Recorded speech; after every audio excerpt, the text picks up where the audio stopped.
C'è quella procedura per appunto legare i pomodori.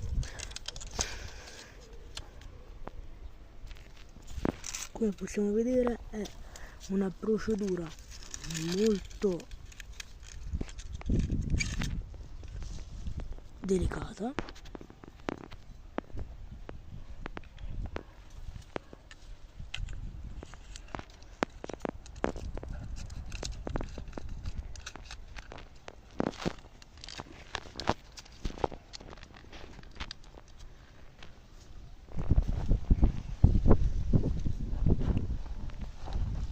Questo qua è il modo in cui si fa per non far andare appunto i pomodori fuori la propria rotta, come ti ho detto prima.